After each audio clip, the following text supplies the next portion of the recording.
लड़की का पापा वहाँ आ जाता है क्योंकि वो गांव का असली सरपंच होता है। लड़की वहाँ से भाग जाती है। फिर सूरी लड़की को फोन करता है। लड़की फोन उठाती है और पूछती है क्या है रे। सूरी कहता है मैंने तेरा रिचार्ज गलती से कर दिया, तू मेरे 300 रुपए वापस कर। लड़की कहती है हाँ हाँ दे दूंगी। लड़की कहती है गांधीनगर के पुल पर आ और ले जा तेरे पैसे। फिर हम संपत को देखते हैं, उसके साथ एक हरी टी शर्ट में लड़का होता है। वो लड़की की तरफ इशारा करके कहता है काका उस लड़की से मेरी शादी करवा दो। संपत कहता है मुझे क्या मिलेगा। लड़का कहता है जो तुम्हें 5 लाख चाहिए थे वो मैं तुम्हें दूंगा। संपत और ट्रांसलेटर खुश हो जाते हैं। फिर टेम्पू वाला अपने शीशे में देखता है लड़की पीछे बैठी उसके सेब केले खा रही हो। वो ट्रक रोकर लड़की को उतरता है और ट्रक लेके चला जाता है। तभी वहाँ सूर्य अपना ट्रक लेके आ रहा होता है। लड़की उसे हाथ देके रोकी है, कहती है मुझे पुल तक जाने के लिए लिफ्ट मांगती है। सूरी का काका अपना सिर नामे हिलाता है। लड़की सूरी से कहती है सांड को तोह पीछे रखते हैं, तूने आगे क्यों बैठा रखा है। काका बोलता है सूरी मुझे सांड बोला। सूरी कहता है सुंदर लड़की है, माफ करके पीछे चले जाओ। काका पीछे चले जाता है और लड़की आगे बैठ जाती है। और फिर वो जा रहे होते हैं। लड़की कहती है कैसी थकेली घड़ी चला रहा है। सूरी कहता है मैं तेरे दहेज का ड्राइवर नहीं हूँ। लड़की कहती है पैसे चाहिए क्या। लड़की 10 का नोट निकल के आगे रख देती है। लड़की कहती है तू थकेला ड्राइवर ही रहेगा। सूरी कहता है साबित कर मैं थकेला ड्राइवर नहीं हूँ। सूरी अपनी बेइज्जती होता देख ऐसी गाड़ी चलता है कि हल्दी की हालत टाइट हो जाती है। वो कभी इधर गिरती है कभी उधर गिरती है। फिर सूरी टम्पू रोकर बोलता है अब तो नहीं मानती ना कि मैं थकेला ड्राइवर हूँ। लड़की ना में सिर हिलाती है। फिर दोनों गांधी पुल पर आके खड़े हो जाते हैं। दोनों को पता नहीं होता वो एक दूसरे को ही मिलने आए हैं। लड़की कहती है तू मेरा पीछा क्यों कर रहा है। सूरी कहता है मैं तेरा पीछा नहीं कर रहा, मुझे एक लड़की से पैसे लेने हैं, उसने ये बुलाया है। लड़की को पता चल जाता है कि सूरी उसे ही ढूंढ रहे हैं। लड़की अपना फोन स्विच ऑफ कर देती है। सूरी लड़की को फोन मिलता है तो फोन स्विच ऑफ आता है। सूरी पूछता है तू यह क्यों आई है। लड़की सोचती है और गांधी जी की मूर्ति देखकर कहती है आज गांधी जी का बर्थडे है इसलिए उन्हें विश करने आई हूँ। ये कहकर लड़की भाग जाती है। फिर हम देखते हैं बारिश हो रही होती है। संपत बारिश को गाली दे रहा होता है और उसे गूंगी आवाज में जाने को बोलता है। एक लड़का ट्रांसलेटर से पूछता है ये बारिश को गाली क्यों दे रहा है। ट्रांसलेटर कहता है इनका ए और बारिश का 36 का आंकड़ा है, उनकी एक लंबी कहानी है, बाद में बताऊंगा। फिर सूरी लड़की को फोन करता है और कहता है तुम वहाँ क्यों नहीं आई। लड़की कहती है आई तो थी, तू उस चुड़ैल के पास खड़ा था। सूरी कहता है वो लड़की मस्त तो थी। ये सुन के लड़की खुश होती है। सूरी कहता है मेरे पैसे मुझे वापस कब करेगी। लड़की कहती है पैसे चाहिए तो कल सरपंच के पानी के पंप के पास आ जा। सूर्य पानी के पंप के आपस खड़ा होता है। तभी वहाँ लड़की आ जाती। लड़की कहती है तू मेरे पानी के पंप पर क्या कर रहा है, मेरा पीछा तो नहीं कर रहा। सूरी कहता है नहीं मैं तो उस लड़की से अपने पैसे लेने आया हूँ। लड़की कहती है बस पैसे ही लेने आया है या कुछ और करने। सूरी कहता है लेने तो पैसे ही आया हूँ पर अगर लड़की बढ़िया हुई तो थोड़ी प्यार वाली बात भी चला लूंगा। लड़की कहती है अगर वो लड़की किसी बड़े घर से हुई तो। सूर्य उसे एक जगह बैठाता है और कहता है जरूरी थोड़ी है कि पैसे वाली पैसे वाले से ही शादी कर दी। पैसे वाला उसे पैसे गाड़ी घर तो लाके दे देगा लेकिन टाइम कहाँ से देगा। टाइम तो बस मैं ही उसे दे सकता हूँ। उसे छोटी मोटी बातों पर हंसाऊंगा, उसे छोटे से सिनेमा में लेके जाऊंगा, दोनों एकदम खरही। ये बात सुन के लड़की बहुत खुश हो जाती है और खुशी के मारे लड़की वहाँ से चली जाती है। सूर्य को समझ नहीं आता ये क्यों इतना शर्मा रही है। फिर हम सैम पे और उस लड़को देखते हैं जो लड़की ऐसी शादी करना चाहता है। संपत उसे लव लेटर देके आने को कहता है। लड़का जल्दी से भगत हुआ लड़की के रास्ते में आके खड़ा होता है। तभी पीछे से एक आदमी स्कूटी से उसको ठोक देता है। लड़का उड़ते हुए जाता है और एक खेत की कीचड़ में रिपट जाता है। सैमपत और ट्रांसलेटर उसे देखते ही रह जाते हैं। फिर सूर्य अपने मालिक के पास जाके कह रहा होता है कि आप मुझे अपनी गारंटी से ट्रक दिलवा दो। मालिक कहता है मैं दिलवा दूंगा और वो तेरा ट्रक हो जाएगा, लेकिन हफ्ते के 4 दिन की कमाई तेरे ट्रक से तेरी, पर बाकी के 3 दिन की कमाई में रखा करूंगा पूरे 3 साल तक। सूर्य सोचता है और हाँ कर देता है।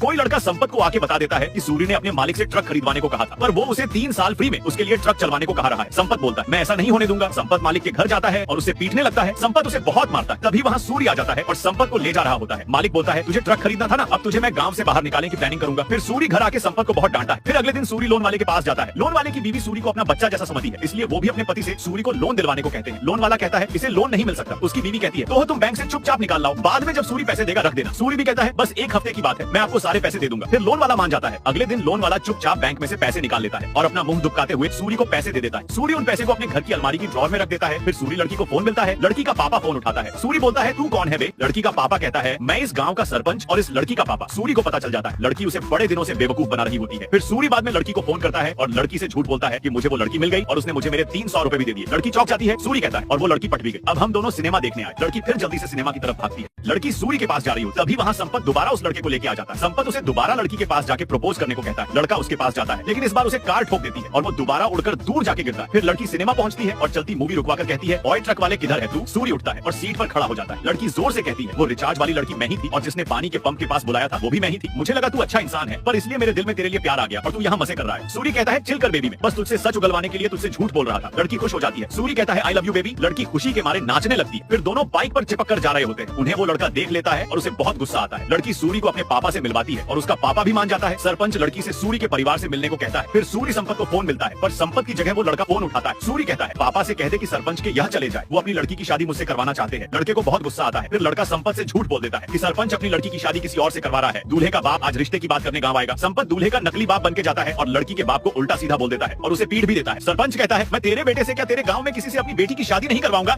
संपत का एक्टिंग का दिन आता है। संपत ऐसी बढ़िया एक्टिंग करता है जिससे दर्शक की हंसी भी आती है और आंसू भी आ जाते हैं। सब उसके लिए तालियां बजाते हैं। फिर वो घर पर हंसते हुए आते हैं। वहाँ सूरी गुस्से में बैठा होता है। संपत गूंगी आवाज में पूछता है, क्या हुआ? सूरी बोलता है, सरपंच से मेरा रिश्ता छुड़वा दिया ना पापा। संपत को शौक लगता है, उसने किसी और की बातों में आके अपने बेटे का ही रिश्ता छुड़वा दिया होता है। सूरी बोलता है, रिश्ता टूट गया, कोई बात नहीं, लेकिन मैंने अपना ट्रक खरीदने का सपना देखा था, उसके लिए 5 लाख का लोन लिया, वो भी तुमने चुरा लिया है ना पापा। फिर देखते हैं संपत ने क्यों चुराए थे पैसे। जिस लड़के ने उसे 5 लाख देने का वादा किया था एक्टिंग के लिए, वो अपने बात से मुकर जाता है। एक्टिंग करने के लिए संपत ने एक्टिंग के लिए सूरी के 5 लाख ले लिए। फिर सूरी अपने पापा को बहुत गंदी सुनाता है। सुनाते हुए सूरी को दोबारा पैनिक अटैक आने लगा है। संपत जल्दी से दवाई लाके सूरी को खिलाता है। सूरी बोल्ट है, तुम्हें मैं निकालूंगा, जीवच दुनिया मुझे कोसेगा, इसलिए मैं ही चला जाता हूँ। सूरी घर से चला जाता है। तभी बारिश शुरू हो जाती है। संपत गुस्से में बारिश को गाली देता हूँ। अनजाने में कुएं की तरफ जा रहा होता है। उसका पैर फिसलता है और वो कुएं में जाके गिर जाता है और बेहोश हो जाता है। फिर सुबह हो जाती है। संपत की आंख खुलती है। वो अपने आप को कुएं में पाता है। फिर उसे याद आता है कि रात को हुआ क्या था। उसके हाथ पैर पर बहुत ज्यादा चोट लगी होती है। वो अपने हाथ पैर जैसे भी करके उठने लायक करता है। संपत कुएं से बाहर निकलने की कोशिश करता है, लेकिन फिसलकर दोबारा गिर जाता है। बाहर ट्रांसलेटर आ गया होता है। उसे संपादन नहीं मिलता, इसलिए रो रहा होता है। संपत आवाज मारने की कोशिश करता है, लेकिन पहले जितनी थोड़ी बहुत उसकी आवाज निकलती थी, अब उतनी भी नहीं निकलती। वो ताली बजा के आवाज पहुंचाने की कोशिश करता है, लेकिन चोट के कारण उसे ताली भी नहीं बजा। तभी वहाँ सूर्य आता है। उसका काका कहता है, सबसे हो जाती है गलती, अब तो उसे माफ कर दे। शुरू कहता है, बहुत हो गया काका उनका, अब मेरे लिए तो मर चुके हैं। ये सुन के संपत को बहुत बड़ा धक्का लगता है। वो अपने आप को मारने की कोशिश करता है, लेकिन कुएं में सब चीज बेकार होती है, जिससे वो मारता नहीं है। तभी उसे अपनी बीवी का दिया हुआ लॉकेट दिखता है। उसमें वो अपनी बीवी की फोटो देखकर रोने लगता है और अपनी पहले की जिंदगी याद कारण लग है। पहले संपत एक रेडियो वाला था। वो अपनी आवाज से सबका मनोरंजन करता था। वो अपनी परिवार के साथ बहुत खुश रहता था और उसकी बीवी ने इसे ये लॉकेट प्यार की निशानी के रूप में पहनाया। ये सोचकर संपत रोने लगता है। फिर हम सूर्य को देखते हैं। वो स्टेशन पर बैठा होता है। संपत का दोस्त वह आता है और उसे सब पता देता है कि कैसे किसी के बहकावे में आके उसने रिश्ता तोड़वाया। संपत का दोस्त बोलता है कि संपत अपनी एक्टिंग के प्राइज में मिलने वाले पैसे से तेरे लिए ट्रक खरीदना चाहता था, जिसके लिए उसे 2 लाख रुपए चाहिए थे। 5 लाख की जरूरत, जो उसे रिश्ता तोड़वाने के लिए एक लड़का देने वाला था, पर वो लड़का अपनी बात से मुकर गया। मजबूरी में आके उसने तेरे पैसे लिए। सूर्य को अपनी गलती का एहसास होता है। संपत का दोस्त सूर्य को बताता है कि संपत ने सूर्य के लिए क्या क्या किया है। वो बताता है कि पहले संपत को करोड़ों का ऑफर आया था, जिसके लिए उसे देश से बाहर जाना। तभी सूर्य को पैनिक अटैक आ जाता है। डॉक्टर उनसे बोलता है कि इस बीमारी का इलाज नहीं है, तुम्हें हर कदम पर सूर्य के साथ ही रहना पड़ेगा। संपत ने सूर्य के लिए अपने करोड़ों का ऑफर ठुकरा दिया। फिर एक दिन बारिश में संपत, उसकी बीवी और सूर्य कहीं जा रहे होते हैं। बीवी बोलती है, बारिश हो रही है, साइड में स्कूटर रोकने को कहती है, लेकिन सूर्य को बारिश में ही चलना था, इसलिए सांप बारी में स्कूटर चलता रहता है। तभी वहाँ एक पेड़ गिर जाता है। स्कूटर पेड़ से टकराता है और तीनों इधर उधर गिर जाते हैं। बीवी का सर एक पत्थर से टकराता है। संपत का गला भी एक पत्थर से टकराता है, जिससे उसकी आवाज चली जाती है। सूर्य होता है, लेकिन संपत की बीवी मर गई होती है। जब से संपत इस सबका दोष बारिश को देता आ रहा है। फिर हम प्रेजेंट में आते हैं। सूर्य रो रहा होता है। दोस्त कहता है, जैसे उसने कुदरत को दुश्मन मान लिया है, वैसे ही तूने अपने पापा को दुश्मन मान लिया है। अब पता नहीं वो किस हालत में होगा। सूर्य को अपनी गलती का एहसास हो जाता है। फिर वो अपने पापा को इधर उधर ढूंढने लगता है। सूर्य हर जगह अपने पापा को ढूंढता है, चाहे जंगल हो या पूरा शहर, पर उसे संपत कहीं नहीं मिलता। दूसरी तरफ संपत कुएं में होता है। वो कुछ भी नहीं कर पा रहा होता। सूर्य थक हार कर कुएं के पास ही बैठा होता है। दूसरी तरफ संपत को एक लोहे की चीज मिल गई होती है, जिससे वो खुद को मार। सूर्य के पास लड़की और सरपंच आते हैं। संपत बारिश को कोस रहा होता है। तभी कुदरत संपत के ऊपर रहम खाती है और इतनी बारिश करती है कि बारिश के पानी से कुएं में पानी भर रहा होता है। कुएं में पानी भरने के कारण संपत तैरता हुआ ऊपर आ जाता है। संपत जल्दी से कुएं से बाहर निकलता है। फिर संपत कुदरत को हाथ जोड़कर धन्यवाद करता है। फिर वो जल्दी से अंदर जाता है और अपने बैग में से दवाई निकलकर सूर्य को खिला देता है। सूर्य को होश आता है और उसके जान में जान आता। फिर वो अपने पापा को देखता है। तभी संपत बेहोश और जाता है। फिर कुछ दिनों बाद संपत सूर्य को उसी कुएं के पास बैठ के बता रहा होता है कि वो कई दिनों से इसी कुएं में बंद था। फिर अगले दिन एक्टिंग के कंपटीशन में संपत जीत गया होता है और 8 लाख उसे मिल जाते हैं। पैसों से वो सूर्य को उसका ट्रक दिला देता है और सूर्य की लड़की से शादी भी हो गई होती है। और अब संपत बारिश से चिढ़ता नहीं है, बल्कि अब बारिश से खुश होता है और मूवी खत्म हो जाती है।